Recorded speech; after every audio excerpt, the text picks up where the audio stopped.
नमस्कार विद्यार्थी मित्रांनो, विदर्भ आयच्या ऑफिशियल यूट्यूब चॅनलवरती आपल्या सर्वांचं पुन्हा स्वागत आहे। तर जी सिरीज आपण चालू केली होती त्याचा आज पुढचा पार्ट घेणार आहोत।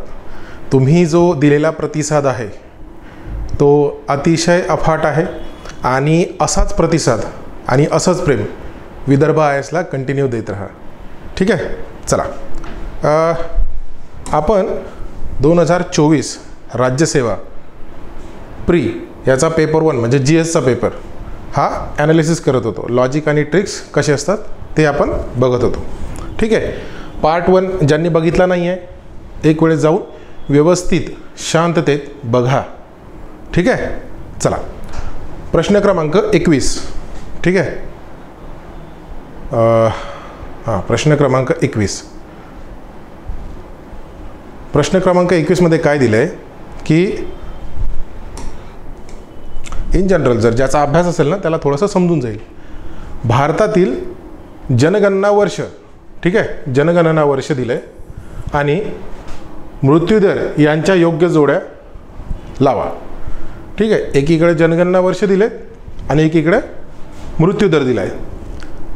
जसजसं जनगणना होते, बरोबर, ठीक आहे, जनगणना होते त्यानंतर आपल्याला समजतो की आपला मृत्यूदर जास्त आहे, तो कमी कमी कमी करत होत जाईल। खूप सोपा प्रश्न, म्हणजे एवढं काही डिटेल नाही बट इझी प्रश्न आहे। ठीक आहे, 81ला 15, 91ला 11, 2001ला 8 आणि आता 2011 जी लास्ट जनगणना झाली होती तिला 7, म्हणजे 1 2 3 4 हा पहिला पर्याय। याचा बेसिक काय म्हणजे एवढा काही हार्ड प्रश्न नाही आहे, पण तरी जे नवीन विद्यार्थी आहेत त्यांना एवढंच सांगायचं आहे की जसजशा आरोग्याच्या सुविधा आपल्या वाढत जातील ना तसतसा हा मृत्यूदर कमी होत जाईल। ठीक आहे,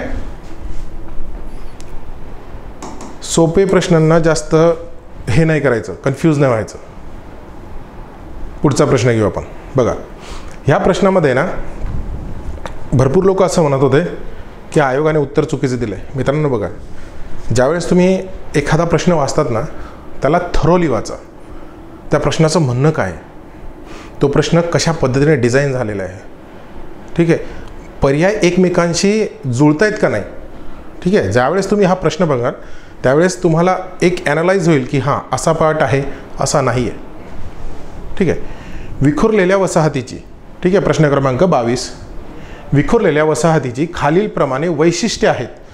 कोणत्या वसाहतीची? विखुरलेल्या। बघा, हा आपला कीवर्ड झाला आहे,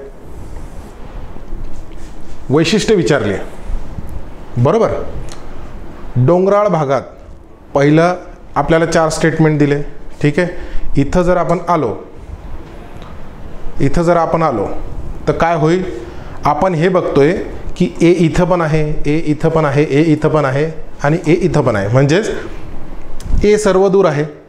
मीन्स 100% हा पर्याय 100% करेक्ट आहे। ठीक आहे, याच्याने काय होतं, याच्याने वेळ वाचतो, पण ॲट द सेम टाईम ज्यावेळेस आपण पेपर ॲनालाइज करतोय ना त्यावेळेस हे स्टेटमेंट आपल्याला वाचावं लागेल। आणि बघा, राज्यसेवेमध्ये 2 तास असतात, सो थरोली प्रश्न वाचायचा, व्यवस्थित वाचायचा। बघा, डोंगराळ भागात, कोणत्या भागात? डोंगराळ भागात, गवताळ प्रदेश, दाट जंगलाचा प्रदेश, येथे प्राकृतिक, ठीक आहे, व पर्यावरणीय प्रतिकूलतेमुळे, ठीक आहे, कोणत्या प्रतिकूलतेमुळे? प्राकृतिक आणि पर्यावरणीय प्रतिकूलतेमुळे विखुरलेल्या वस्त्या आढळते। हे इथं आढळतात। कुठं आढळतात? जिथं, एक मिनिट बघा, जस्ट अ सेकंड, हां बघा, विखुरलेल्या वसाहती इथं आढळतात। कुठं? डोंगराळ भाग, गवताळ प्रदेश, दाट जंगलाचा प्रदेश, ह्या 3 घटक आहेत। यामध्ये प्राकृतिक व पर्यावरणीय प्रतिकूलतेमुळे विखुरलेले वसाहती आढळते। आता इथं डोंगराळ भाग म्हटलंय, बरोबर। जर मी थोडंसं व्यवस्थित जर वाचत गेलो तर चौथा पर्याय बघा। ठीक आहे, मी असं नाही म्हणत की डायरेक्ट पहिल्यावरनं चौथ्यावर शिफ्ट व्हा, परंतु ॲनलाइज करताना एक गोष्ट लक्षात ठेवा, जर एक स्टेटमेंट दुसऱ्या स्टेटमेंटला काउंटर करतंय तर ते दोघं सोबत नसतील. हे आपण ऑलरेडी मागच्या व्हिडिओमध्ये बघितलेलं आहे. कंबाईनचे व्हिडिओ पण आहेत आणि राज्यसेवेचं पण व्हिडिओ. ज्यांनी नाही बघितले त्यांनी एक वेळेस जाऊन बघून या. ठीक आहे. सो या वसाहतीं आपण बी स्टेटमेंट वाचतो. या वसाहतींमध्ये घरांची रचना डोंगराळ भागामध्ये घरांची रचना कशी असायला पाहिजे, एकाकी स्वरूपाची असते. म्हणजे एक घर इथं दुसरं घर इथं. त्याला कारण काय आहे, हे प्राकृतिक घटक आहेत, प्राकृतिक व पर्यावरणीय घटक.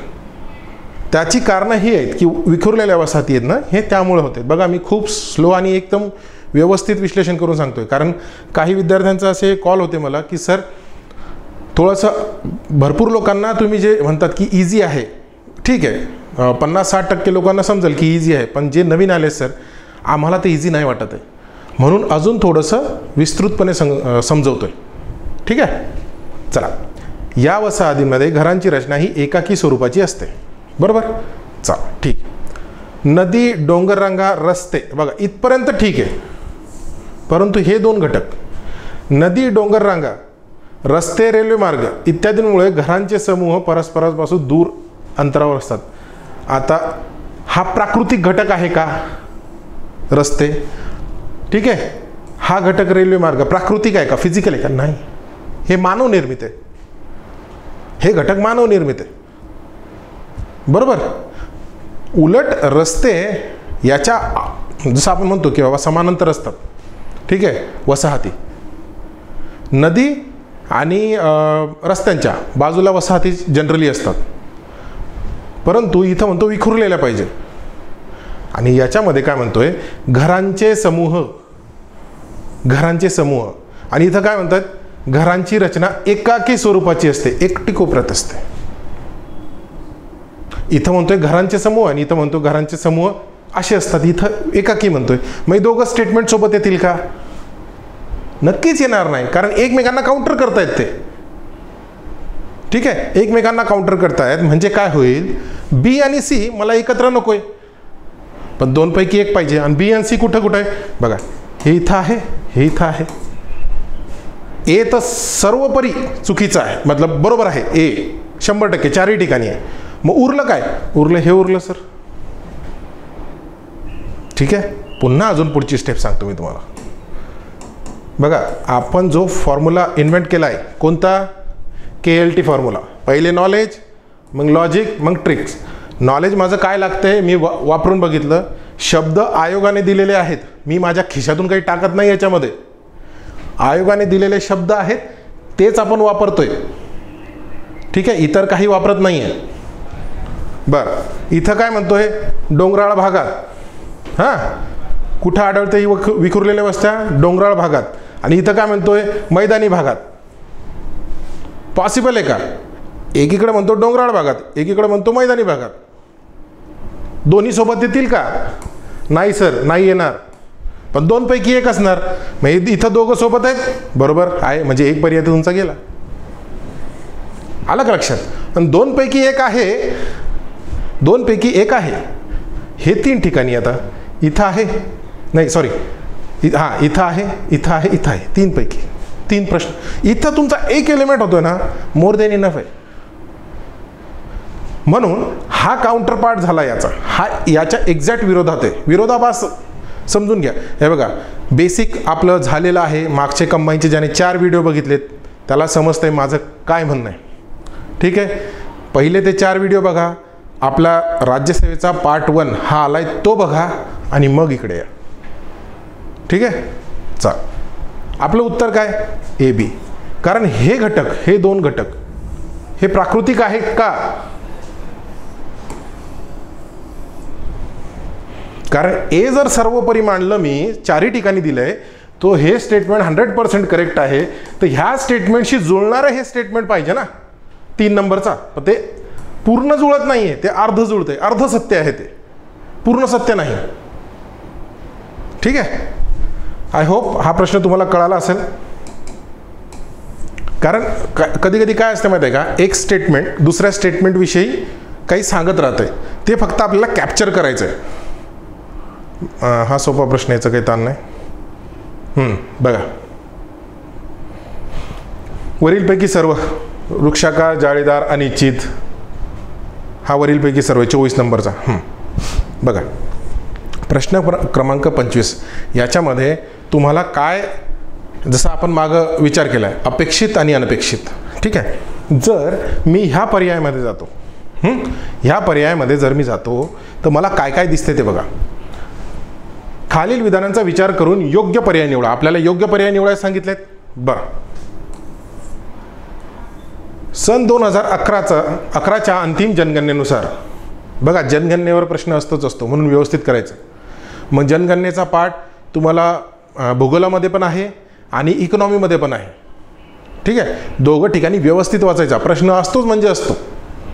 बघा, सन 2011च्या अंतिम जनगणनेनुसार महाराष्ट्रात लोकसंख्येची सर्वात जास्त घनता मुंबई उपनगर. बरं, प्रश्न कशावर आहे? महाराष्ट्रावर आहे, म्हणजे अपेक्षित आहे. बरोबर. मग अपेक्षित प्रश्नाला तुम्ही ट्रिकने सोडवणार का? ट्रिकने नाही सोडवायचं अपेक्षित प्रश्न. आता हे थोडंसं अजून डीप घेईल मी तुमचं, पण अपेक्षित जो प्रश्न आहे ना, तुमच्याकडनं आयोगाला अपेक्षा आहे की तुम्ही हा डेटा, हा पर्टिक्युलर फॉर्मॅट किंवा ही माहिती तुम्हाला माहीतच पाहिजे, कारण MPSC देतो ना आपण, ठीक आहे. जर एखादा प्रश्न महाराष्ट्राविषयी येतोय तर त्याविषयी माहिती नको का? आयोगाने एकदम सोपं करून टाकायला पाहिजे की सर्वच लॉजिक आणि ट्रिकवर चालू द्या? तसं नसतंय बरं. तुम्ही बघितलं असेल की आयोग किती स्मार्टली खेळतंय. आता इथपर्यंत मी आलो की बाबा मुंबई उपनगर जिल्ह्याची घनता सर्वाधिक होती. मग सर्वात जास्त घनता आहे हा पाठांतराचा भाग झाला. मला हा पाठच पाहिजे आणि आयोगाचीही अपेक्षा आहे की तुम्हाला पाठच पाहिजे. परंतु ज्यावेळेस मी स्टेटमेंट दुसऱ्याकडे जातो, विधान बी, ठीक आहे, तिकडे जातो, तिथं काय दाखवतोय बघा. 2011च्या अंतिम जनगणनेनुसार महाराष्ट्रात लोकसंख्येच्या घनतेत कोल्हापूर जिल्ह्याचा 5वा क्रमांक. आता तुम्हीच ठरवा हा अपेक्षितमध्ये येईल का अनपेक्षितमध्ये येईल. सर 1 2 3 4 ठीक आहे, 1 2 3 ठीक आहे, 5वा हा अनपेक्षितमध्ये येतो. म्हणजे तुमच्याकडनं अपेक्षा नाही आहे, परंतु आपण ओव्हर थिंकिंग करतो. नाही 5वा कशाला असेल कोल्हापूर, विषयच नाही, इतर जिल्हे आहेत ना. पण आयोग त्यासाठीच तुम्हाला काय करतं माहिती आहे का? या इकडं पर्यायांमध्ये बघा, आयोग काय करणार, विधान ए बरोबर आणि विधान ब चूक, इझी टू पिक. तुम्हाला इझी असते ना, लवकर टिक करायला, हे असते. जे उत्तर आहे ते 4 नंबरपर्यंत घेऊन गेलेत, कारण हे वाचल्यानंतर तुम्ही इथं या. तुम्ही किती फर्म आहे तुमच्या डिसिजनवरती, किती 100% शुअर आहेत की इथं मी जाणार 100%. कारण हे चुकवणं एवढं सोपं नाही आहे. ज्यांचा अभ्यास कमी आहे ना, किंवा जे नुकतेच स्टार्ट झालेत, ते इझिली फसतात. नाही हा 5वा कशाला असेल, 6वा असू शकतो, 3रा असू शकतो. मला, कारण माझं जर पाठांतर नाही आहे तर मी काय करेन, 5वा असू शकतो. असतो का? नाही, 6वा असेल, कदाचित 7वा असेल. आयोगाने फसवण्यासाठी टाकलंय 5वा. तसं नसतं. म्हणून मी पुन्हा सांगतो, अपेक्षित आणि अनपेक्षित कॅटेगरी स्वतः ठरवा. आपला अभ्यास कुठपर्यंत आलाय.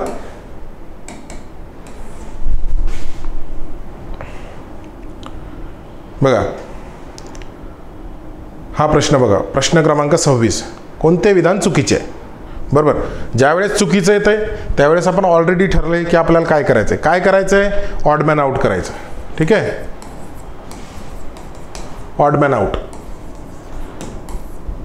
हे मी असं सांगेल की ज्यावेळेस चुकीचं विचारतात ना, त्यावेळेस नेहमी करा. ऑन कॅमेरा सांगतोय तुम्हाला, नेहमी करा असं ऑड मॅन आउट. तुम्हाला फायदा होईल, नक्कीच फायदा होईल. ठीक आहे. बघा काय म्हणतंय चुकीचं. अरबी समुद्रात लक्षद्वीप बेट समूह आहे. नो डाऊट माहीतच आहे आपल्याला. ठीक आहे, आपण असं समजू, चला नाही माहीत. एक नवीन अभ्यास करणारा व्यक्ती आहे, त्याला नाही माहीत.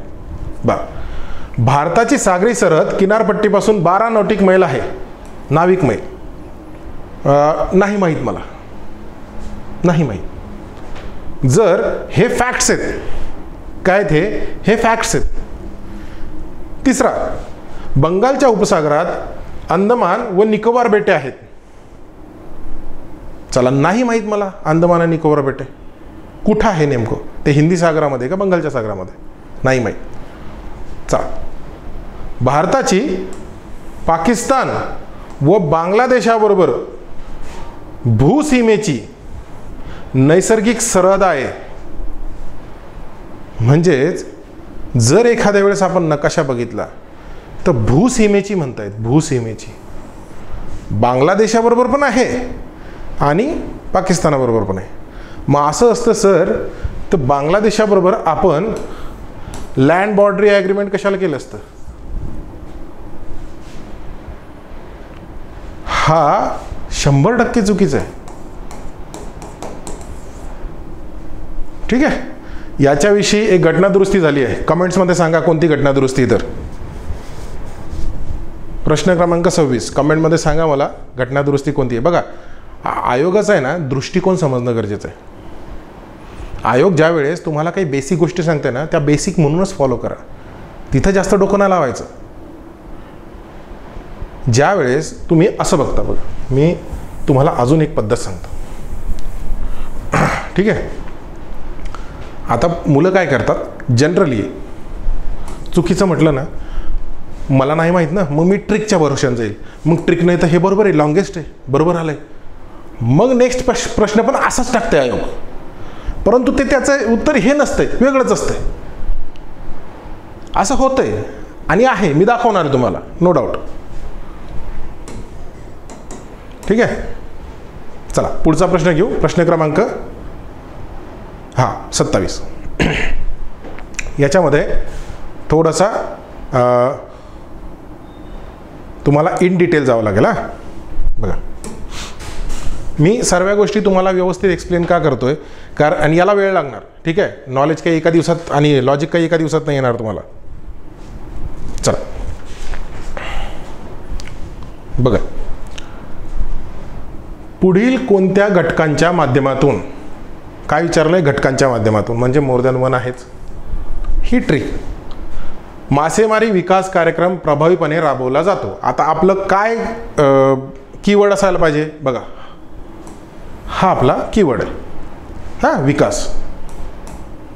चला, जर मी पर्यायामध्ये गेलो, मी बघितलं ABCD 4 दिलेत, इथं all of the above missing आहे, बरोबर, all of the above missing आहे. मग मी काय करणार, ऑड मॅन आउट.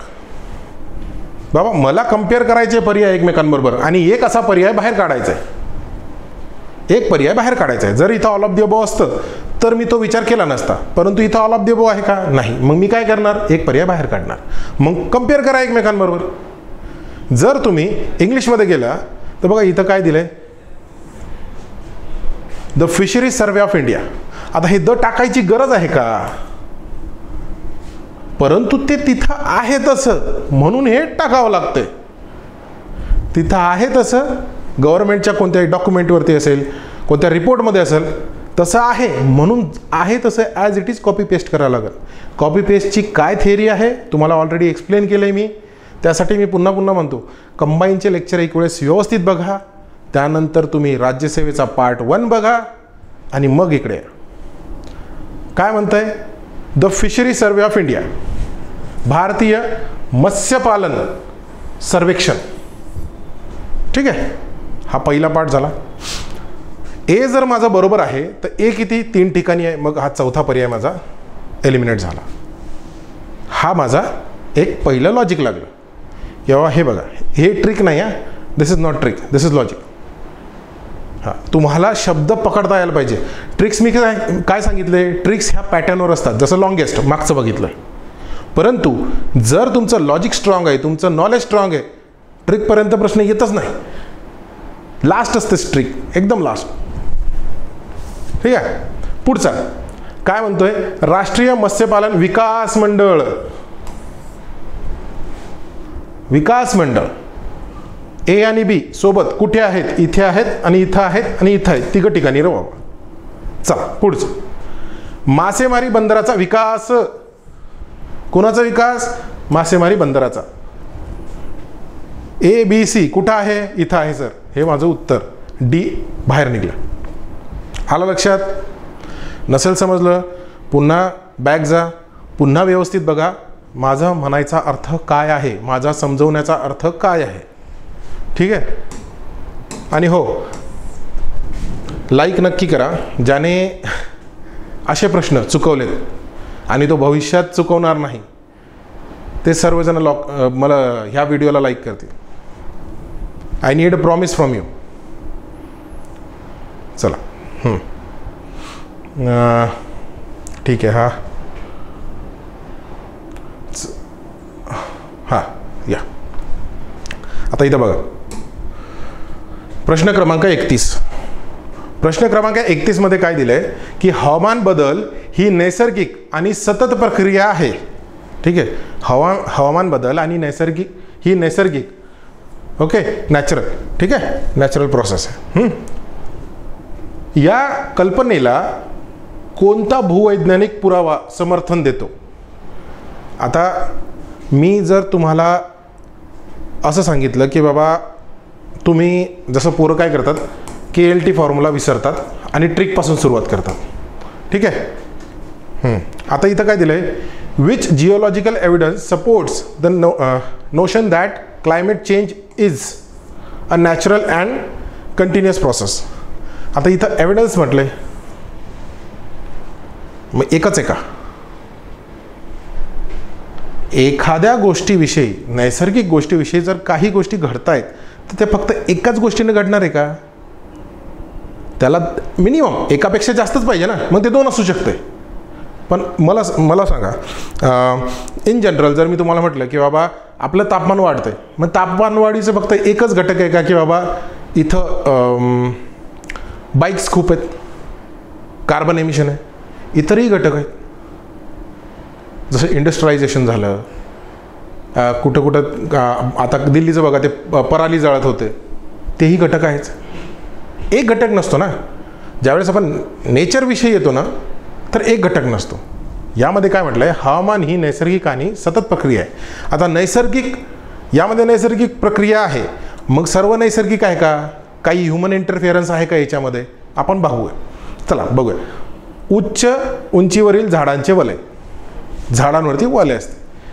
हिमनदीची प्रगती आणि माघार. आता हिमनदीची प्रगती आणि माघार हे माणसाच्या हातात आहे का? नाही. नॅचरल प्रोसेस आहे ती. हिमनदी तलावांमध्ये गाळ साठतो, ॲज युजल नॅचरल प्रोसेस आहे ती. म्हणजेच 1, 2 आणि 3 वरीलपैकी सर्व. बघा इथं तुम्ही विचार करणार की सर तुम्ही पहिल्या याला का नाही घेतलं, पण मला सांगा हे एकमेकांना सपोर्ट करणारे स्टेटमेंट आहे. याला लीडिंग स्टेटमेंट म्हणतात. ठीक आहे. एक असतात लीडिंग स्टेटमेंट, दुसरं असतं मिसलीडिंग स्टेटमेंट. आता झालंय थोडंसं अजून तुम्हाला व्यवस्थित सांगेल मी की लीडिंग आणि मिसलीडिंग काय तर. ठीक आहे. हे लीडिंग स्टेटमेंटवाला आहे.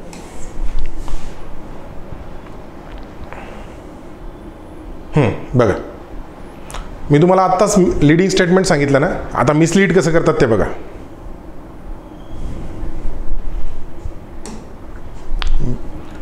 प्रश्न क्रमांक 32. जनरली अगोदर जो फॉर्मॅट यायचा ना तो कसा यायचा की हे जे ए स्टेटमेंट राहायचं हे खाली राहते आणि म्हणजे हे जे वरचं जे चुकणार आता हे चुकीचं स्टेटमेंट आहे हे मला माहीत आहे आणि हे करेक्ट स्टेटमेंट आहे बरोबर. परंतु अगोदर जे फॉर्मॅट यायचे म्हणजे एक 4-5 वर्ष अगोदर ते काय राहायचे माहिती आहे का? हे बरोबर आहे आणि याचं स्पष्टीकरण आहे असं राहायचं.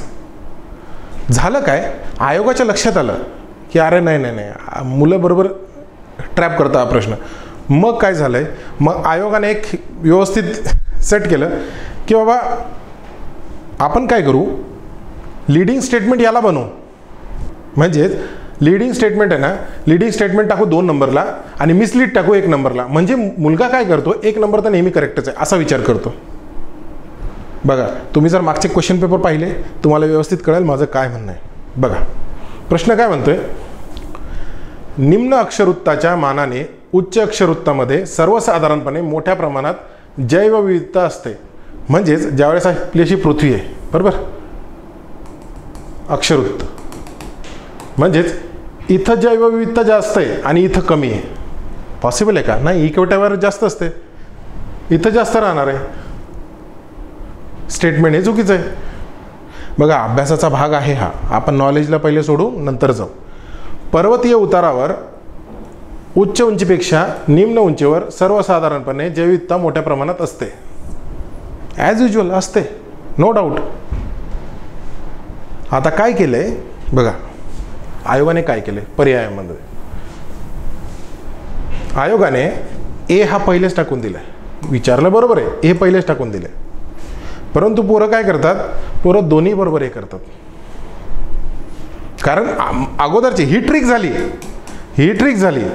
ठीक आहे, ही ट्रिक झाली की दोन्ही बरोबर. भरपूर मुलांचे असा हा प्रश्न चुकलेला आहे. परंतु पहिले प्रश्न वाचून तर घे. अरे लीडिंग स्टेटमेंट 2 नंबरला टाकले आणि हे मिसलीड आहे. अगोदर हे हे लीडिंग स्टेटमेंट राहायचं, हे ट्रू राहायचं, हे फॉल्स राहायचं. पण हे खाली राहायचं आणि हे वर राहायचं. आता फॉर्मॅट चेंज हो गया. बघा, आयोग आहे ना बदल करत आहे, त्या हिशोबाने स्वतःमध्ये बदल करावे लागतील आपल्याला.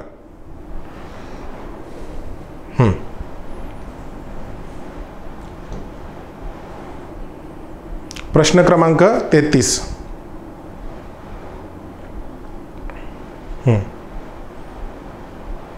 बघा, इथं काय दिलंय की थोडा ब्रॉड पर्स्पेक्टिव्ह पाहिजे या प्रश्नांना. बघा, भारत सरकारने हवेच्या गुणवत्तेचे मूल्यांकन, कशाचे मूल्यांकन करते? हवेच्या गुणवत्तेचे. ठीक आहे, मूल्यांकन, हवेचा अंदाज, ठीक आहे, यावरील संशोधनासाठी system of air quality weather forecasting and research म्हणजे सफरची स्थापना खालीलपैकी कोणत्या 4 शहरांमध्ये केली आहे? बघा, याच्यामध्ये 2 शहर तर कॉमनच आहे 100%. कोणते? बघा, एक दिल्ली आहे आणि दुसरं मुंबई आहे. सर्व ठिकाणी हवेची गुणवत्तेचे मूल्यांकन करायचं आहे. म्हणजेच काय, ह्या ठिकाणी हवा खराब आहे, हवेची गुणवत्ता ढासळली आहे. का मूल्यांकन करायचं आहे? कारण मानवाचं जीवन व्यवस्थित चालायला पाहिजे, त्याला त्रास नाही व्हायला पाहिजे, म्हणून चालू आहे. दिल्ली मुंबईमध्ये आहे. मला सांगा, जर याच्यामध्ये कंपॅरेटिव्हली दिल्ली मुंबई नंतर जर लोकसंख्या सर्वाधिक येईल तर कुठे येणार? बघा, दिल्ली मुंबई ह्या 2 सिटीज सोडल्या, कारण याचे पॅरामीटर्स राहतील. एक लोकसंख्या राहील, दुसरं इंडस्ट्रियलायझेशन राहील, त्यानंतर तुम्ही ज्या कार्स, 2 व्हीलर्स, इतर काही घटक आहे ज्याच्याने कार्बन एमिशन जास्त होते, हे घटकही राहतील. याच्यामध्ये जर तुम्ही गेले तर लोकसंख्या हा घटक जर बघितला, कम्पेअर करायला गेले तर हैदराबाद येईल का? नक्कीच येणार नाही सर. चेन्नई येईल का? नक्कीच येणार नाही सर. कारण ह्या शहराची संख्या, लोकसंख्या या शहरांपेक्षा जास्तच असायला पाहिजे. बघा, थोडासा नेक्स्ट लेवल होतोय, परंतु असे प्रश्न चुकायला नको. फॅक्ट्स आहे, पाठ असलं तर चांगलंच आहे. परंतु जर तुम्हाला शिमला ऑफिस जरी माहीत असलं ना, शिमला ऑफिस काय आहे, तुम्हाला हा प्रश्न सुटून जाईल. म्हणजे एवढा कठीण जाणार नाही. बरं, शिमला ऑफिस कुठे आहे सध्या ते मला सांगा, कमेंट्समध्ये सांगा. चला, पुढचा प्रश्न घेऊ आपण. हां, बघा, इझी, म्हणजे जर तुम्ही व्यवस्थित वाचला तर एवढं काही कठीण नाही. प्रश्न क्रमांक 36. बघा, ऊर्जेच्या निर्मितीमध्ये पर्यावरणाच्या ऱ्हासापेक्षा, काय ऊर्जेची निर्मिती करतोय तर पर्यावरणाचा ऱ्हास होतोय, त्याच्यापेक्षा डॅश या विकासाला जास्त प्राधान्य दिले जाते. कोणत्या विकासाला प्राधान्य दिले जाते? बघा, मानवी, सांस्कृतिक, राजकीय, सामाजिक, 4 पैकी काय फीड बसायला पाहिजे? ह्युमन डेव्हलपमेंट ना. ॲज युजल ह्युमन डेव्हलपमेंट असायला पाहिजे. विषय मिटला. जर तुम्ही स्टेटमेंट व्यवस्थित वाचलं ना, राजकीय सांस्कृतिक विषयच येत नाही. बघा,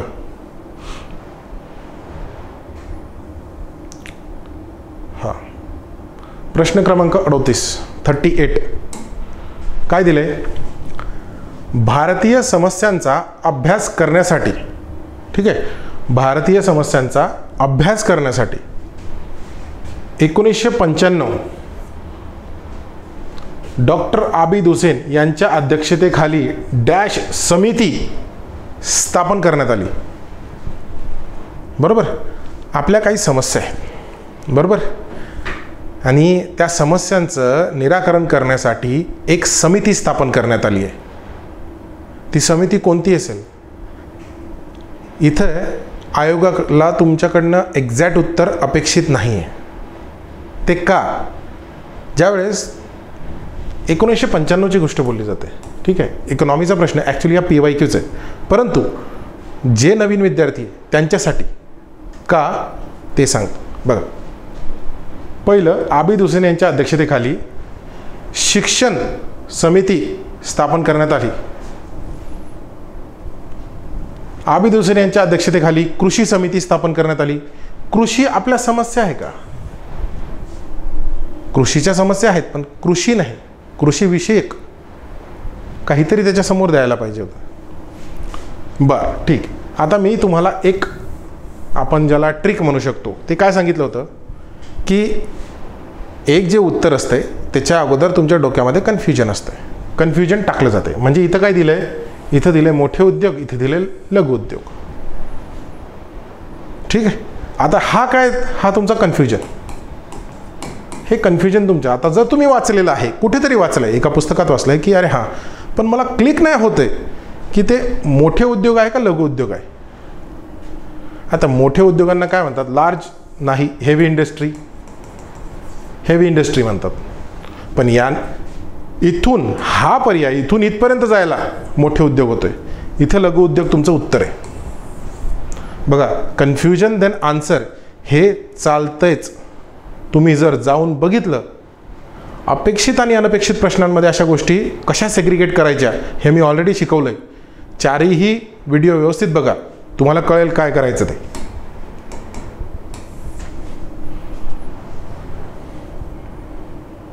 चला, प्रश्न क्रमांक 40. बर, इथं काय म्हणतोय प्रश्न क्रमांक 40 मध्ये? दृष्टिकोन नियोजन. दृष्टिकोन नियोजन म्हणजे पर्स्पेक्टिव्ह प्लॅनिंग रेफर्स.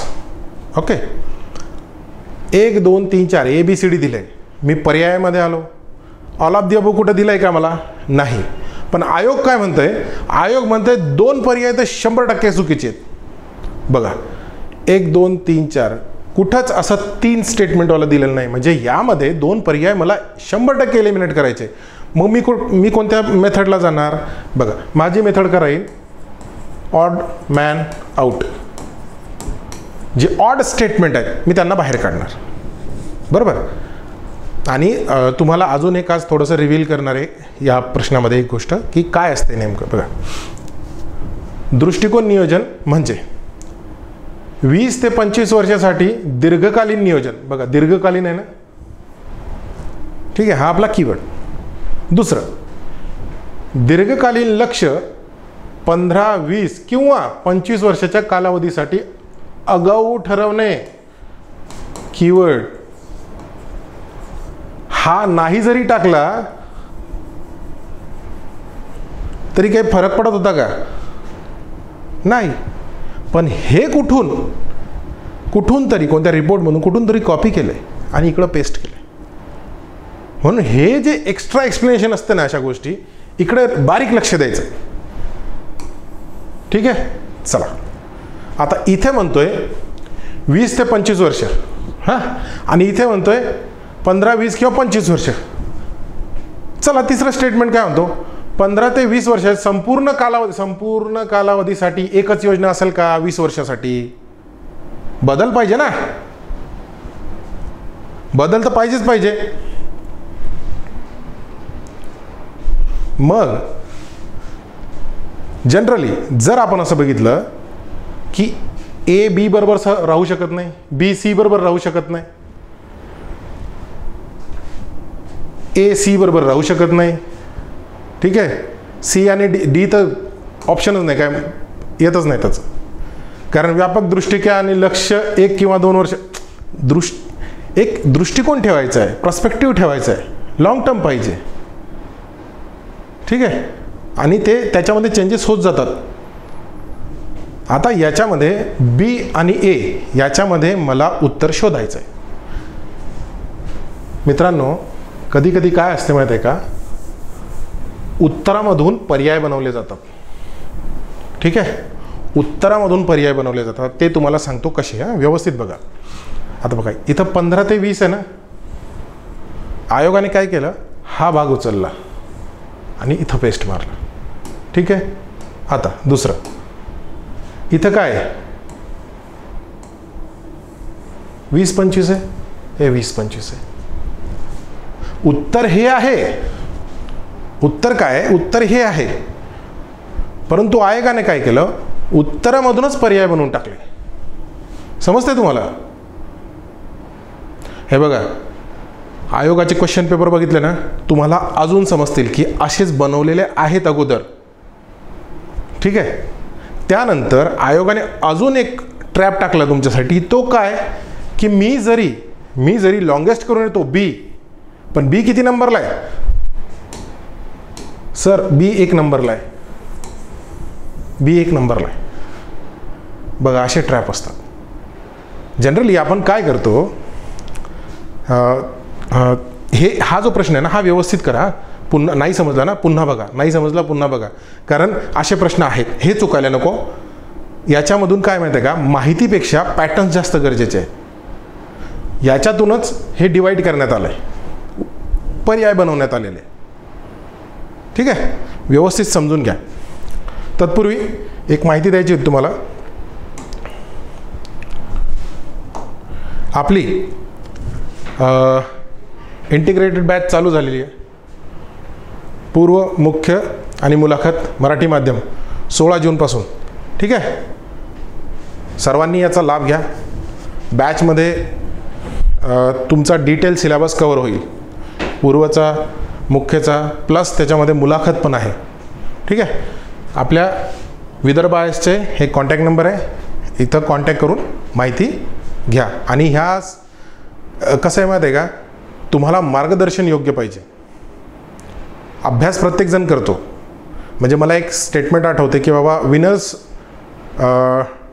जे असतात ते सेम गोष्टी नाही करत, ते सेम करतात पण पद्धत वेगळी असते. पद्धत वेगळी असते, फक्त लक्षात ठेवा तेवढं. हां, मला एक तुम्हाला अजून सांगायचं होतं. बघा, तुमचा दृष्टिकोन ज्या वेळेस पर्याय सिलेक्शनला जातो ना, तर एक सेट होऊन गेलेला माइंडसेट असतो. तो कसा असतो बघा, आपण काय विचार काय करतो की बाबा जर मला ए पर्यायाला म्हणजे तो 1 नंबरला असेल, बरोबर. जर मला बी मी स्टेटमेंट निवडतो तर ते 2 नंबरला असेल. मी सी स्टेटमेंट निवडतो तर ते 3 नंबरला असेल, ओके. आणि जर मी डी स्टेटमेंट निवडतो तर ते 4 नंबरला असेल. पण होतंय असं, ज्या वेळेस तुम्ही ए स्टेटमेंट निवडताना ते असतंय नेमकं 3 नंबरला, बी निवडतात ते असतंय नेमकं 2 नंबरला, आणि सी निवडतात ते असतंय नेमकं 4 नंबरला, आणि डी निवडतात ते असतं 1 नंबरला. हे सर्व का केलं गेलं आहे, असं का केलं गेलं आहे? कारण की अधिकारी घडवायचे आहेत. तुम्ही नॉलेज बेस तर खूप आहेत, तुम्ही लॉजिक बेस पण खूप हुशार आहेत, परंतु अटेंटिव्ह किती आहात, प्रेझेंट किती आहात, हे पण आयोगाचं काम आहे बघणं, आणि ते व्यवस्थित करतोय आयोग. ज्याला आपण ज्या क्वेश्चनला आपण टॅकल करतो ना, आता तुम्ही घरी क्वेश्चन पेपर बघा, अशा गोष्टी आहेत, ठीक आहे. ज्यावेळेस तुम्हाला हळूहळू समजेल की अरे इथं असं माझी सिली मिस्टेक झाली, इथं अशी सिली मिस्टेक झाली. सिली मिस्टेक नाही आहे, ते आपण स्वतःहून चुकतोय, बघून सुद्धा चुकलं ना त्याला सिली मिस्टेक नाही म्हणत, ठीक आहे. आय होप इथपर्यंत क्लिअर असेल. पुढचा प्रश्न घेऊ.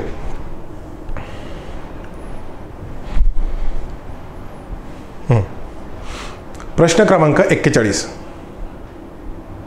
बघा. प्रश्न क्रमांक 41 काय म्हणतोय की स्त्रियांच्या शिक्षणामुळे प्रजनन क्षमता कमी होते कारण, त्यांनी कारण विचारलंय. हां, आता इथं कारण विचारलंय ना, तर आपला याच्यामधला कीवर्ड्स काय बघा. प्रजनन क्षमता, प्रजनन क्षमता हा आपला कीवर्ड झाला. मग मला किती स्टेटमेंट दिले? 1 2 3 4. पर्यायामध्ये आलो तर मला काय दिसतंय? 2 स्टेटमेंट 100% चुकीचे, 2 स्टेटमेंट 100% चुकीचे. मग मी काय करणार? Odd man out. बघा, हे जे आहे ना, हे स्वतः इन्व्हेंट केलेलं आहे. आणि तुम्ही फक्त काय करायचं माहिती आहे का? प्रश्न फोकस करून वाचायचा. जेवढं तुम्ही फोकस राहा, जेवढे प्रेझेंट राहाल. पहिली गोष्ट मित्रांनो, एक्झामला नका घाबरू. माहीत आहे मी तुम्हाला असं वाटेल की हा तिथं बसून बोलतोय, पण ज्यावेळेस तुम्ही फुल्ली कॉन्फिडेंटली तिथं उभे राहता ना, तरच काय होऊ शकतं. इथंच जर तुम्ही हातपाय गाळून बसले तर मग तिथं काय होणार? हातचे असे इझी प्रश्न चुकतात मग पूर्ण. ठीक आहे. बघा, स्त्रियांच्या शिक्षणामुळे प्रजनन क्षमता कमी होते कारण, बघा पहिलं स्टेटमेंट काय म्हणतंय? शिक्षणामुळे स्त्रियांच्या कामाच्या संधी सुधारतात. आता मला काय विचारलं आयोगाने? प्रजनन क्षमता कमी का झाली? कामाच्या संधीविषयी विचारलंय का? नाही. चला, शिक्षित स्त्रियांना स्वतःच्या मुलांनी शिक्षित व्हावे वाटते. मला काय विचारलंय? स्टेटमेंटमध्ये काय आहे? नाही. ए आणि बी कुठं नाही आहे? बघा, हे हा बी, हा ए, राहिलं काय? केवळ सी आणि डी. आता सी 100% करेक्ट आहे, मग मी डीला आलो. स्त्रियांची आर्थिक स्थिती विषयच नाही, मला कशाविषयी विचारलंय? ह्या आर्थिक स्थितीविषयी बोलतायत. आयोग जे माझ्या पुढे मांडणार आहे, मला जे देणार आहे तेच मी करणार आहे. मग आयोगाने काय विचारलंय? प्रजनन क्षमता विचारलंय ना, आर्थिक स्थिती विचारलंय का? नाही. तुमचं उत्तर काय? तुमचं उत्तर सी आहे. परंतु सी किती नंबरला आहे रे बाबा? 2 नंबरला. आलं का लक्षात? मी आत्ताच काय शिकवलं तुम्हाला? 1 2 3 4 ABCD. हे सर्व ह्या टॅक्टिक्स असतात, एक्झाममध्ये टाकल्या जातात. आता समजलं का मी का पुन्हा म्हणतो? फक्त तुमचं नॉलेज टेस्ट नाही होते, तुम्ही किती अटेंटिव्ह आहात ते पण टेस्ट होतं. ठीक आहे. हे तुमचं उत्तर सी, जे की 2 नंबरला आहे. याची प्रॅक्टिस करा, प्रॅक्टिस केल्यानंच होते. आणि हो, जर लॉजिक आणि ट्रिक्स आवडत आहेत तर लाईक नक्की करा.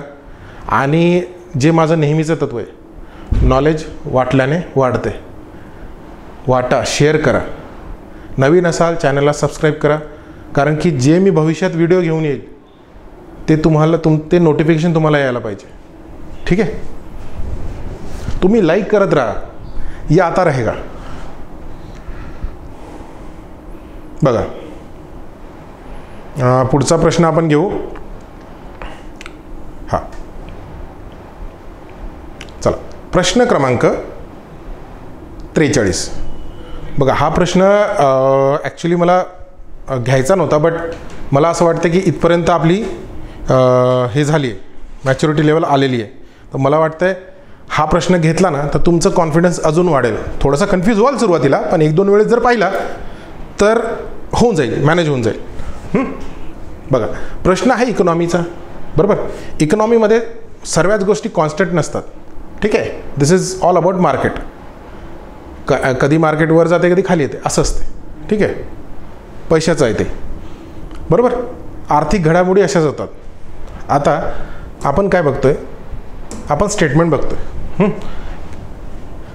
गुनर मिर्डल यांच्या मते आर्थिक विकासात सरकारची भूमिका पुढील प्रमाणे असावी.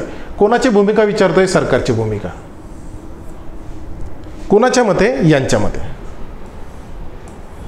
सरकारची भूमिका यांच्या मते. ABCD जर याच्यामध्ये मी गेलो, मी बघितलं की ऑल ऑफ द अबोव कुठंच नाही आहे. मग मला काय दिसतंय की बाबा 2 स्टेटमेंट तर 100% चुकीची आहे, 100% चुकीची आहे. मग मी काय जाणार? Odd man out. ठीक आहे, ऑडमॅन आउटला मी चाललो. मी जर पहिलं स्टेटमेंट वाचतोय की प्रतिसारक परिणाम निष्प्रभ करून विस्तारक परिणाम प्रभावी करणे.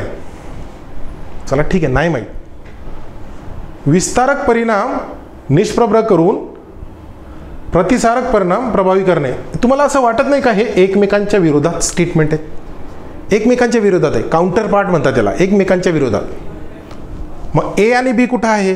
सोबत आहे का? नाही, पण दोनपैकी एक असायला पाहिजे. मग ए आणि बी कुठं आहे? बघा, इथं आहे, इथं आहे, इथं आहे, इथं नाही. कटला पर्याय. तरी आपण हे बघू, ठीक आहे. थर्ड स्टेटमेंट सी काय आहे? प्रतिसारक परिणाम आणि विस्तारक परिणाम प्रभावी करणे. दोन्ही गोष्टी एक सोबत होतील का? नाही. अर्थव्यवस्थेमध्ये एक बाजू जर वर जाते तर दुसरी बाजू खाली येते, ठीक आहे. जसं तुम्ही CRR SLR हे बघतात. मार्केटमध्ये कॅश फ्लो, मनी फ्लो कसा कंट्रोल केला जातो. एक गोष्ट वाढवायची, दुसरी गोष्ट कमी होते, बरोबर. मागणी पुरवठा, पुरवठा मागणी, अशा गोष्टी सेम. इथं काय म्हणतो? विस्तारक परिणाम आणि प्रतिसारक परिणाम म्हणजे दोन्ही सी आणि डी सोबत येतील का? बिलकुलच नाही. हे बघा, सी आणि डी इथं गेला, पण दोन्ही होतील का? नाही. दोन्ही गोष्टीला बघ, प्रतिसारक परिणाम आणि प्रभावी विस्तारक परिणाम दोघांना एक सोबत नाही करणार, दोनपैकी एक करतील. मग हे स्टेटमेंट तशी चुकीचं आहे. बघा, पुन्हा बघा, जर काही अडचण आली सांगा.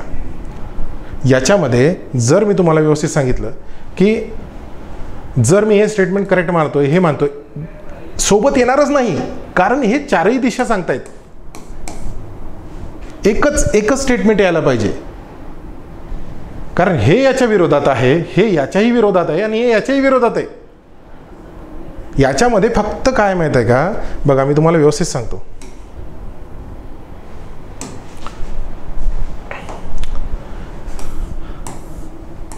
ए इकडं जातोय, बी इकडं जातोय, सी इकडं जातोय आणि डी इकडं जातोय.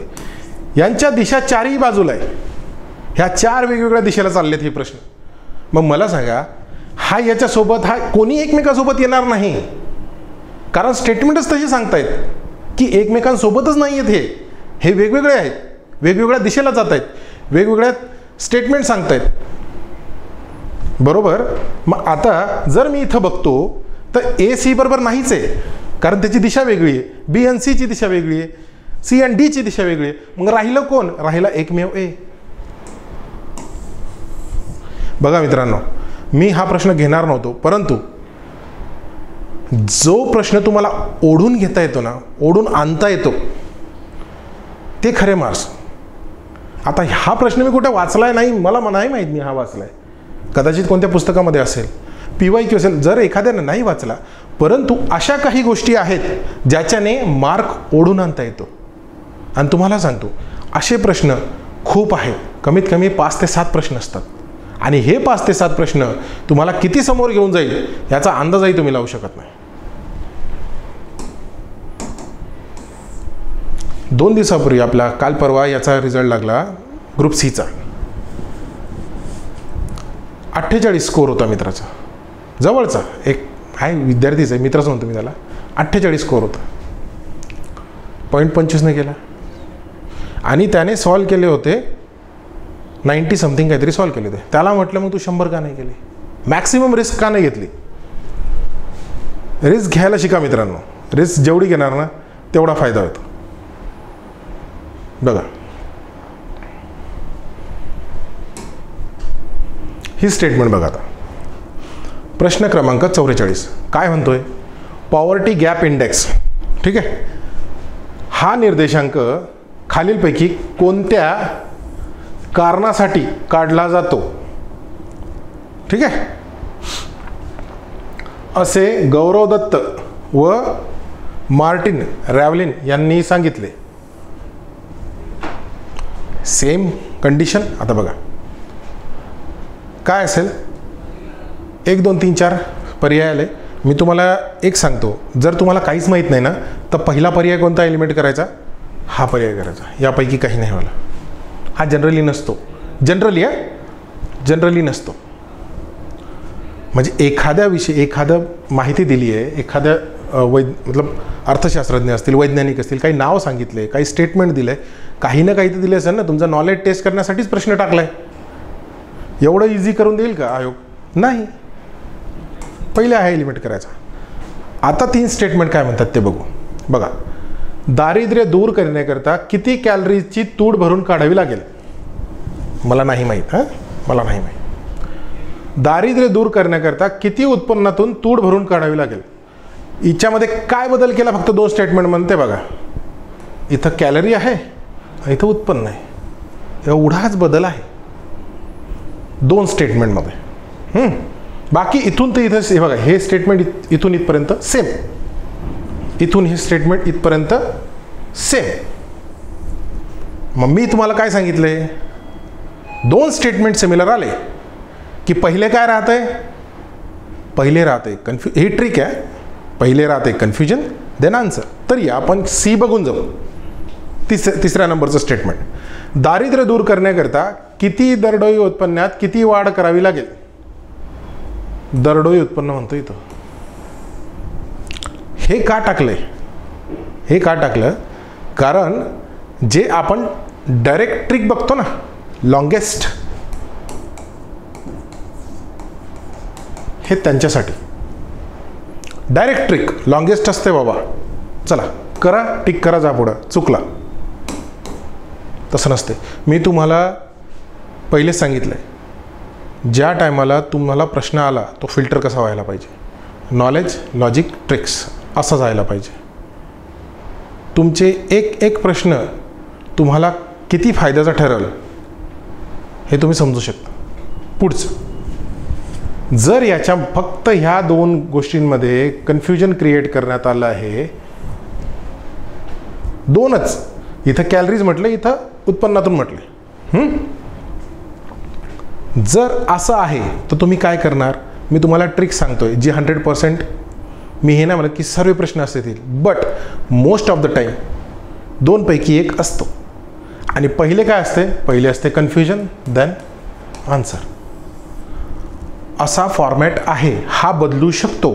जर आयोगाच्या हातात हा व्हिडिओ लागला तर बदलू शकतो. ठीक आहे. उत्तर तुमचं 2 आहे. चला पुढचा प्रश्न घेऊ. हां,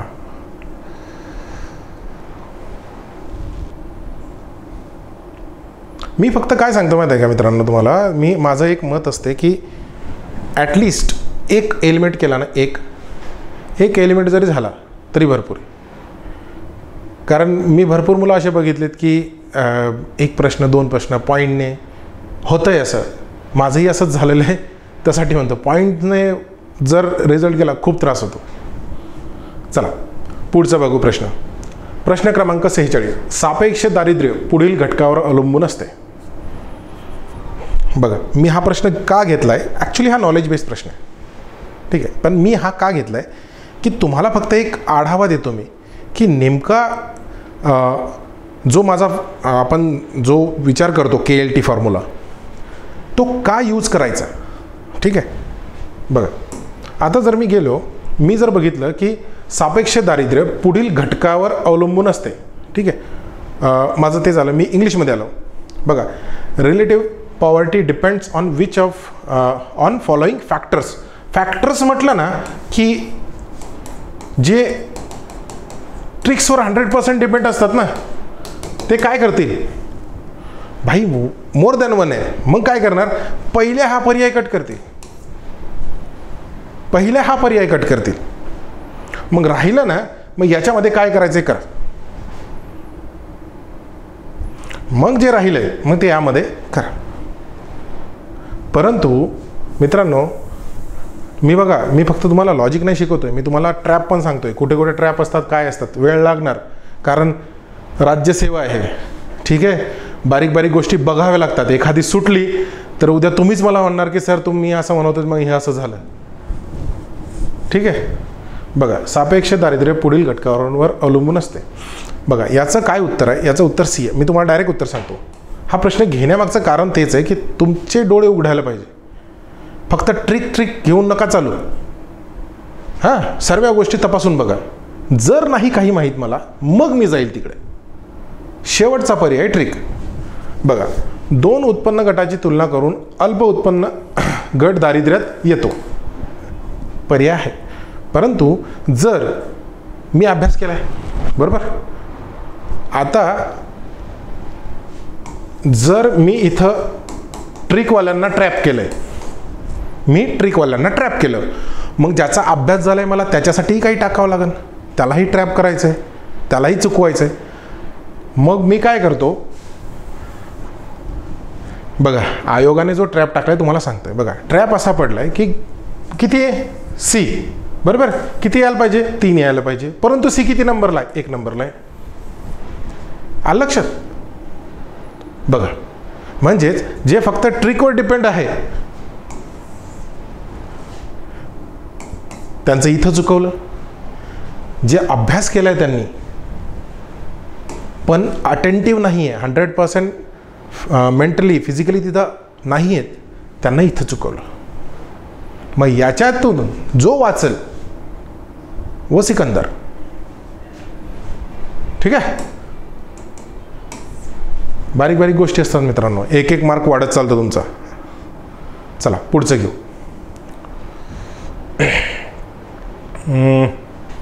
बघा प्रश्न क्रमांक 47. चला हा नंतर घेऊ. हां, पुढचा प्रश्न. बघ, ह्या प्रश्नामध्ये मला फक्त एकच तुम्हाला सांगायचं आहे की कीवर्ड्स काय मॅटर करतात. प्रश्न क्रमांक 48 बघा. प्रश्न क्रमांक 48 मध्ये काय ते बघा की 7व्या पंचवार्षिक योजनेत सर्वाधिक वाटा डॅशला दिला जातो. सर्वाधिक, सर्वात अधिक. बघा हा आपला राहिला कीवर्ड.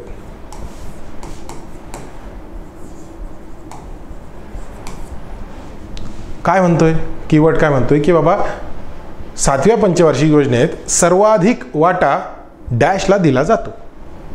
मग सर्वाधिक किती असायला पाहिजे, 3 असायला पाहिजे, 4 असायला पाहिजे का 1 असायला पाहिजे? सर निश्चितच 1च असायला पाहिजे. मग 1 कुठे आहे बघा, इथं कृषी आणि संदेशवहन दिलंय, नाही, विषय नाही. इथं औद्योगिक आणि संदेशवहन क्षेत्र दिलंय, नाही सर हे नाही. इथं ऊर्जा दिलंय, अरे वा, हा 1च आहे, हा 1च आहे. हे माझं उत्तर. कारण सर्वाधिक 1 असतो, 3 नसतात. इथं बघा काय दिलंय, 4था पर्याय, वाहतूक आणि संदेशवहन क्षेत्र. हा प्रश्न घेण्याच्या मागचं काय आहे, मी तुम्हाला प्रोबॅबिलिटी कॉन्सेप्ट सांगितला होता, बरोबर. प्रोबॅबिलिटी कॉन्सेप्ट तुम्हाला असा सांगितला होता की मित्रांनो ही ट्रिक आहे, बरोबर. 75% प्रोबॅबिलिटी बोललो होतो मी. आता जर तुम्ही इथं जाल तर संदेशवहन क्षेत्र, संदेशवहन क्षेत्र आणि संदेशवहन क्षेत्र हे काय आहे, ही प्रोबॅबिलिटी आहे. 75% प्रोबॅबिलिटी आली म्हणजे काय, तुम्ही एलिमिनेट करणार, हा पहिले एलिमिनेट करणार. आणि मी तुम्हाला बोललोय की 1 जरी एलिमिनेट झाला तरी बेस्ट आहे, पण तुम्ही व्यवस्थित वापरला का, तुम्ही पहिले लॉजिक वापरला का, नाही, तुम्ही ट्रिकला गेले पहिले ट्रिकला नाही जायचं मित्रांनो, कधीच नाही. बघा मी 1 गोष्ट आहे, 1 व्यवस्थित एक्सप्लेन करून सांगतोय. पहिले ट्रिकला जाणार नाही तुम्ही, पहिले तुम्ही नॉलेजने सॉल्व करणार. नॉलेज नाही लागलं तर तुम्ही लॉजिकला येणार. कारण आयोग अशा गोष्टी टाकते, 100% टाकते, फक्त आपल्याला त्या व्यवस्थित पिक करता यायला पाहिजे. ठीक आहे. बघा, आणि हे लॉजिक आणि ट्रिक्स आवडत असतील तर 100% लाईक करा, कारण स्प्रेड करायचं याला, या नॉलेजला सर्वदूर. ठीक आहे. चला पुढचा प्रश्न. प्रश्न व्यवस्थित वाचत चला, म्हणजेच काय होईल, तुम्हाला अर्ध काम तिथं होतं प्रश्नामध्ये. ठीक आहे. बघा प्रश्न क्रमांक 50 काय म्हणतोय. सोपा प्रश्न पण तरी पटकन आठवून घेऊ आपण. ज्या समाजात उत्पन्न वितरणामध्ये अत्यंतिक डॅश असते तेथे मुठभर व्यक्तीजवळ अमाप पैसा असतो. काय असते, एकीकडं मोठभर पैसा आपलं, एकीकडं खूप पैसा आणि एकीकडं खूप कमी पैसा, म्हणजे नाहीच्या बरोबर, म्हणजे अमिरी गरिबी असते. मग ही काय झाली, समानता झाली का विषमता झाली? सर विषमता झाली.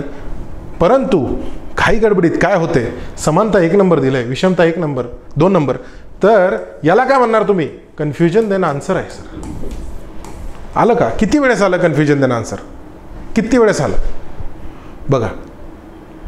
हे यासाठीच तुम्हाला एक्सप्लेन करून सांगतो मी, एक एक एक एक बारीक बारीक गोष्ट.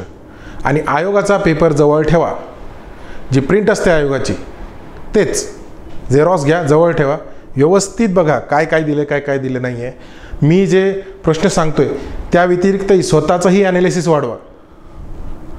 आणि बेसिक गोष्टी या, ॲडव्हान्समध्ये जात पण नाही मी अजून.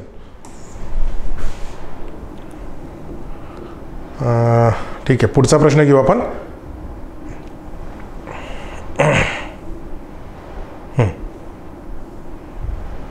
चला, हा थोडासा आहे, हा घ्यावा लागेल, कारण तुम्हाला थोडंसं आता डीपमध्ये जाणं गरजेचं आहे. जसा आपला मागचा प्रश्न होता, ठीक आहे, हा जाणं गरजेचं आहे. ॲक्च्युली बेसिक नॉलेजवर आहेच, पण तुम्हाला माहिती आहे की आपण नॉलेज लावतोच, लॉजिक लावतोच आणि शेवटी ट्रिक असते आपलं. तरी प्रश्न क्रमांक 54 सायन्सचा प्रश्न आहे. खालीलपैकी कोणते वाक्य चुकीचे आहे? बरोबर, चुकीचे आलं मग आपण काय करतो, आपण पहिले बघतो पर्याय काय. 4 दिलेत स्टेटमेंट, 4 मध्ये ऑल ऑफ द अबोव आहे का कुठे? नाही. मग एका ठिकाणी एक बघा, हां, म्हणजे याचं असं म्हणणं आहे ह्या स्टेटमेंटचं की बाबा 2 तर 100% चुकीचे आहेत. बरोबर, 2 हे 100% चुकीचे पर्याय. मग मी काय करणार, मी जाऊन बघतो कोणते 2 चुकीचे. बघा, अणुकेंद्रक हे प्रोटॉन व न्यूट्रॉनने बनलेले असते.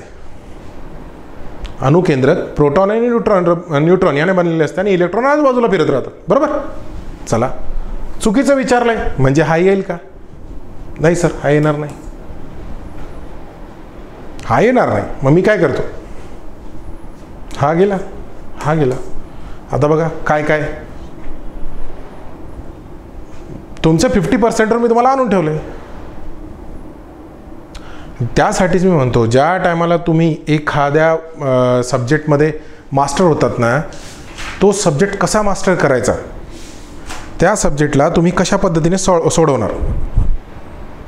ठीक आहे, चला. प्रोटॉनवर धनभार असतो, प्रोटॉनवर धनभार असतो. ठीक आहे, नाही माहीत. इलेक्ट्रॉनवर ऋणभार असतो, नाही माहीत. न्यूट्रॉनवर धनभार असतो, अरे असं कसं काय, 2 याच्यावर कसं काय असणार, म्हणजे 2 पैकी 1 चुकीचं असणार. म्हणजे उत्तरामध्ये मला 2 किंवा 4 पाहिजे, 2 किंवा 4 पाहिजे मला उत्तरामध्ये. आता कुठं 2 आणि 4 आहे, आता इथे 1 4 आहे, इथे 1 2 आहे. अरे वा, म्हणजे 2 पैकी 2. जर मी बघा, जर मी असा विचार केला, बघा थोडंसं शांत डोक्याने बघ, जर मी असा विचार केला की प्रोटॉनवर धनभार नाही आहे, म्हणजे हे स्टेटमेंट चुकीचं आहे. म्हणजे मला 3ला पण चुकीचं मानावं लागेल, 3ला पण मला, पण मग ऋणभार कशावर राहणार, मग ऋणभार कशावर राहणार.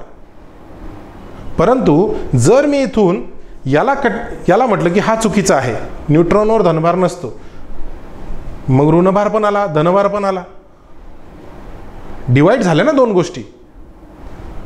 बघा, पुन्हा सांगतोय मित्रांनो, व्यवस्थित समजून घ्या. जर मी असं समजलो की हे स्टेटमेंट चुकीचं आहे, हे माझं उत्तर आहे, मग याच्यामध्ये उत्तर कशात आलं बघा हे, मग जर मी हे उत्तर मानतोय तर मला याला पण उत्तर मानावं लागेल ना, कारण 2 पर्याय तर ऑलरेडी एलिमिनेट केले आपण. बरोबर, मग याला मला चुकीचं मानावं लागेल.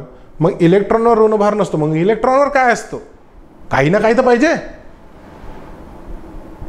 जर हे स्टेटमेंट मी चुकीचं मानतोय, हेही मग याच्यावर धनभार असतो का, मग याच्यावर ऋणभार असतो का, हे तुमचं कॉम्प्लिकेशन तयार होईल. ठीक आहे, मग याच्यावर काय असतं, मग हे सत्य होईल, हे सत्य होईल ना. त्यासाठीच म्हणतो, ज्यावेळेस सिमिलर स्टेटमेंट येतात ना, यांच्यामध्ये खेळायचं असते. ठीक आहे, हा आला तुमचं उत्तर. हे बघा मित्रांनो, ज्या टायमाला तुम्ही डीप ॲनालिसिस करायला शिकणार ना आणि तुम्हाला बेसिक क्लिअर झालं की तुम्ही 100% डीप ॲनालिसिस करणार आणि असे प्रश्न बरोबर घेऊन येणार.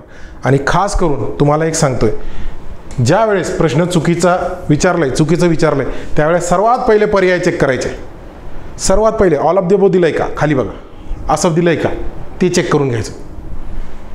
ॲक्युरेसी वाढते याच्याने, अशा प्रश्नांनी ॲक्युरेसी वाढत जाते. चला पुढचा प्रश्न घेऊ. बघा, सत्य की असत्य ते लिहा.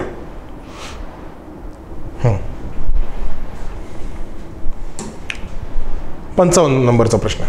खालील विधाने सत्य की असत्य ते लिहा. आवाजाच्या प्रसारासाठी माध्यमाची गरज असते. ॲज युज्युअल असतेच. म्हणजेच मला एक उत्तरामध्ये पाहिजे. हे चुकीचं म्हणतोय. 1 आणि 2 बरोबर म्हणते, फक्त 2 बरोबर म्हणतोय. चला 2 तर कट झाले. पर्याय क्रमांक 3 आणि 4 एलिमिनेट झालेले आहेत. आता मला फक्त काय करायचं आहे, पर्याय 3 बघायचं आहे. आवाजाची तीव्रता मोजण्यासाठी डेसिबल हे एकक आहे. आपण जर बघा IPLची मॅचेस भरपूर पोरांनी पाहिलेत, खूप विद्यार्थ्यांनी IPL. ज्या वेळेस एखादे प्लेयर ग्राउंडमध्ये येतात, त्यांचे जे चाहते आहेत बरोबर, ते चाहते किती जोरात आवाज करतात आणि तिथं ते आवाजाचं एक मीटर राहायचं, ते डेसिबल मीटर. आठवा.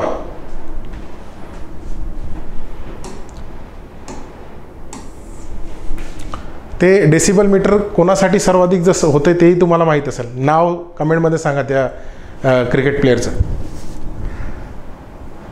चला पुढचा प्रश्न घेऊ.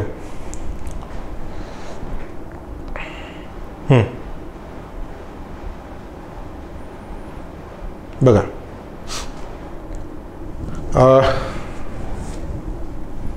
ज्या टायमाला एखादा प्रश्न आहे, ठीक आहे, त्या प्रश्नाचा फॉर्मॅट कोणत्या पद्धतीने डेव्हलप केलेला आहे ना, जसं मी तुम्हाला सांगितलं की 2 घटक एकमेकांच्या विरोधात आहेत.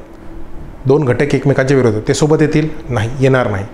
ठीक आहे, मी हे रिपीट करतोय तरी सांगणं माझं काम आहे, कारण की तुमच्यापर्यंत फक्त समजवायचं आहे, कोरायचं पण आहे, कारण ते कोरलेलं लवकर जाणार नाही डोक्यातनं. बघा प्रश्न क्रमांक 59 काय म्हणतो. प्रश्न क्रमांक 59 की DNA संरचनेच्या अनुषंगाने खालील 4 विधानांपैकी 2 विधाने संयुक्तिक आहेत. ठीक आहे, संयुक्तिक आहेत. संयुक्तिक विधानांची निवड करा.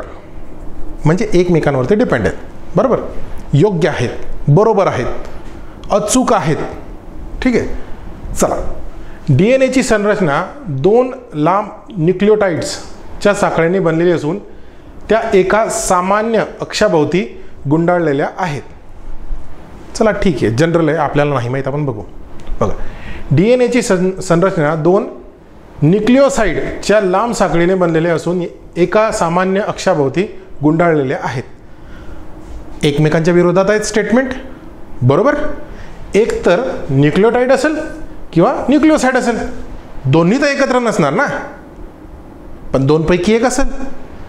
म्हणून A आणि B संयुक्तिक आहे का? नाही. B आणि D असू शकते. C आणि D असेल का? नाही, कारण की A आणि B दोन्ही नाही ना, पण 2 पैकी एक आहे. मग हे काय जाईल? C आणि D. आता तुमचे राहिले 2 पर्याय, A आणि C, B आणि D. बघा मित्रांनो, व्यवस्थित जर वाचलं तर तुमचे 50% तुम्ही आले. आता पुढचा पर्याय घेऊ. पुढचे स्टेटमेंट, या 2 साखळ्या एकमेकांशी अशा रीतीने पूरक आहेत की ॲडेनिन नेहमी थायमिन बरोबर व सायटोसिन ग्वानिन सोबत जोडलेली आहेत.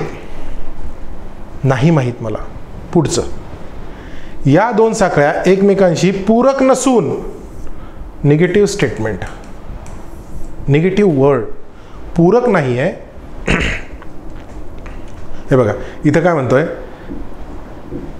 साखळ्या बनलेल्या असून त्या एक सामान्य अक्षाभोवती गुंडाळलेले. आता एकमेकांना पूरक नाही आहे, हे स्टेटमेंट तर पूरक नाही आहे. तर DNA आहे ना, एकमेकांना पूरकच असायला पाहिजे. वर्ण निगेटिव्ह टाकले. ॲडेनिन सोबत युरेसिल व सायटोनिन सोबत ग्वानिन जोडलेले आहेत. बघा, ज्यावेळेस निगेटिव्ह गोष्ट येते ना त्याला एलिमिनेट करायला शिका. उत्तरात तुमचं डी नसायला पाहिजे. म्हणजे तुमचं उत्तर काय आलं? पर्याय क्रमांक 3. तुम्ही 50%वर जरी आले ना भरपूर आहे. 3 किंवा 2 याच्यापर्यंत जरी आले तरी भरपूर आहे. परंतु हे असं पूरक नसून आणि इथं पूरक आहेतच्या जागी नाहीत असतं तर नसून केलंय फक्त बास. चला पुढचा पर्याय, सॉरी पुढचा प्रश्न. प्रश्न क्रमांक हां ठीक आहे, हा नको, हां प्रश्न क्रमांक 60. बघा हा प्रश्न बघा. मी तुम्हाला एक प्रश्न सांगितला होता मागं की लीडिंग आणि मिसलीडिंग स्टेटमेंट, बरोबर. पहिले काय राहायचं? पहिले योग्य राहायचं, नंतर चुकीचं द्यायचे. आता काय झालं आहे? आता उलटं झालं आहे. आता हे पहिलं स्टेटमेंट चुकीचं राहतं आणि दुसरं योग्य राहतं आहे, बरोबर. इथं बघा काय आहे? खालील कोणते विधान सत्य आहे? बरोबर, सत्य आहे. हे घेण्याचं, हा प्रश्न घेण्याचं कारण पण आहे, तुम्हाला सांगतो व्यवस्थित. बघा, मानवी शरीरामध्ये एकूण 208 हाडे असतात. चुकवलं इथं, मतलब ते कोणतं मूवी आहे भाई, 206 टाइप का सिर्फ हड्डी आहे, बरोबर. तुम्हाला आठवत असेल डायलॉग. मणके आणि चेहऱ्यांची हाडे ही अनियमित हाडांची उदाहरणे आहेत. मला जर हा प्रश्न टॅकल करायचा आहे तर मला हे माहीतच पाहिजे. हा फॅक्ट आहे, बरोबर. दुसरी गोष्ट अशी, आयोगाने इझी पिकसाठी काय केलं आहे? सत्य विचारलं ना, ए आणि बी इथंच देऊन टाकलं आहे. म्हणजे पुढं जाऊच नका, तुम्ही पुढं जाऊच नका. आणि द व्हेरी नेक्स्ट हे उत्तर देऊन टाकलं. आलं लक्षात? म्हणून जे नॉन सिरियस कॅन्डिडेट आहेत ते ए आणि बी इथंच. कारण की इथं कन्फ्युजन आहे. 208 आहे का 206 आहे? 208 आहे का 206 आहे हेच माहीत नाही, कन्फ्युजन आहे. तर मी काय म्हणणार, ठीक आहे जाऊ द्या, ए आणि बी एक नंबर, विषय मिटला. म्हणून सांगतोय मित्रांनो, क्वेश्चन पेपर व्यवस्थित बघा, तुमच्या सर्व गोष्टी एक एक एक एक करून क्लिअर होतील. ठीक आहे, चला पुढचा प्रश्न घेऊ.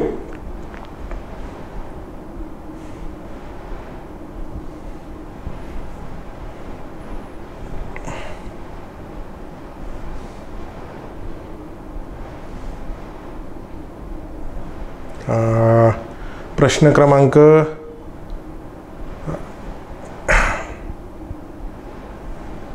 बघा, एलिमिनेशन.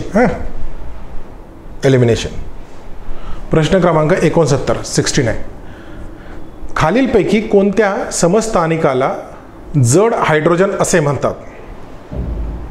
ठीक आहे, जड हायड्रोजन म्हणतात. एक समस्थानिक आहे त्याला म्हणतील जड हायड्रोजन, का 4ला म्हणतील? 1 2 3 4 दिले. पहिले तर हा पर्याय एलिमेंट करून टाकायचा, वरीलपैकी नाही. ठीक आहे, हा पर्याय एलिमेंट झाला म्हणजे तुमचा कोणता पर्याय एलिमेंट होतो? हा एक एलिमेंट झाला. आता हायड्रोजन एकाला म्हटलं ना, बरोबर. आपल्याला नाही माहीत, आपण काय, आपण नॉलेजला गेलो, आपण लॉजिकनं गेलो. आता आपण ट्रिकनं चाललोय की बाबा डी तर नाही आहे, मला माहीत आहे, काही ना काही असायलाच पाहिजे. आणि काय म्हणतात माहिती आहे का, जड हायड्रोजन म्हणतात. ज्यावेळेस हा शब्द येतो ना तर लक्षात ठेवा, हे करेक्टच असते की बाबा कशाला तरी म्हणतायत ना. मग बघू आपण काय कशाला कशाला म्हणत असतील, म्हणून तर दिलं आहे. वरीलपैकी कोणतंही नाही असं हे थोडी येणार आहे.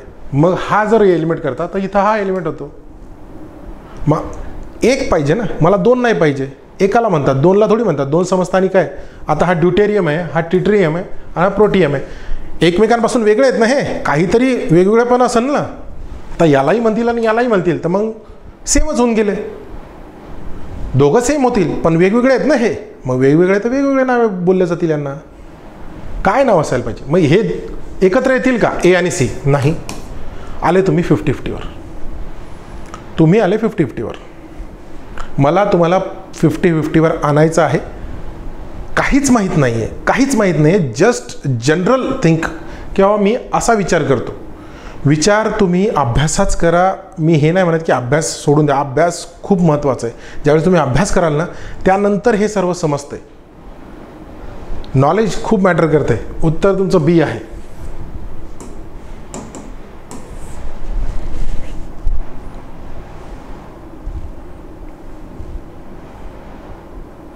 बघा, हा प्रश्न थोडासा एक तुमचं फक्त जस्ट जनरल आपण म्हणतो ना अभ्यास आणि इतर घटक, त्यासाठी हा एक प्रश्न. बघा, प्रश्न काय सांगतोय?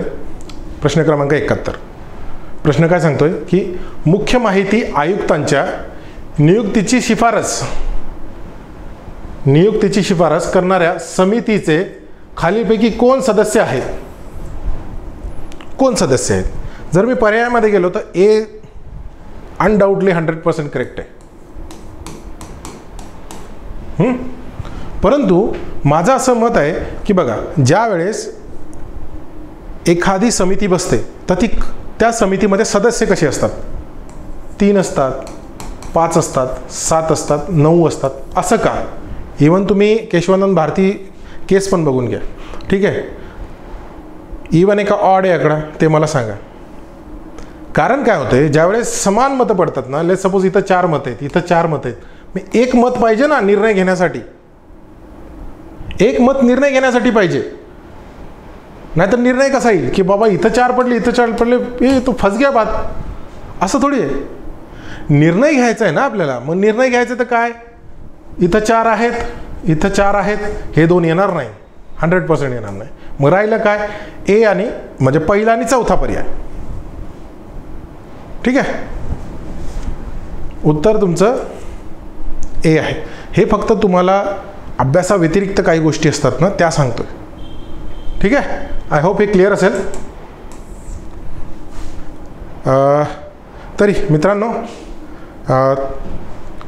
हे सेशन जर आवडलं असेल तर लाईक करा. आणि तुमच्या काही प्रतिक्रिया आहेत, काही सजेशन असतील तर मला कमेंट्समध्ये सांगा. आणि क्वेश्चन पेपर नेहमी जवळ ठेवा आणि रोज एक क्वेश्चन पेपर करणं गरजेचं आहे. तरी ब्रह्मास्त्र सिरीजला तुम्ही एवढं प्रेम दिलं आहे, त्यासाठी तुमचे खूप खूप धन्यवाद. आणि आपली ही जी बॅच आहे बघा, इंटिग्रेटेड बॅच आहे, ह्या बॅचविषयी मी तुम्हाला माहिती दिलेली आहे. अधिक माहितीसाठी आपल्या अमरावती किंवा पुण्याच्या ब्रांचला कॉल करा, माहिती घ्या आणि लवकर जॉईन व्हा. कारण की बघा, राज्यसेवा आहे बरोबर, पूर्व, मुख्य, मुलाखत सर्व घटकांमध्ये अव्वल यायचं आहे. ठीक आहे, तर एक मार्गदर्शक पाहिजेच पाहिजे. ठीक, तुम्हाला हे सेशन आवडलं असेल, आय होप आवडलंच असेल. असाच ब्रह्मास्त्र बॅच विदर्भ IASला सपोर्ट करत राहा. सेशन लाईक करा, शेअर करा. नवीन असाल तर चॅनलला सबस्क्राईब करा आणि ते जे बेल आयकन आहे ना, त्या बेल आयकनला प्रेस करा. ते नोटिफिकेशन येईल, मी जे पुढचे व्हिडिओ घेऊन येईल त्यासाठी असते ते. ठीक आहे, so thank you for watching Vidarbha IAS. Have a great day. Thank you.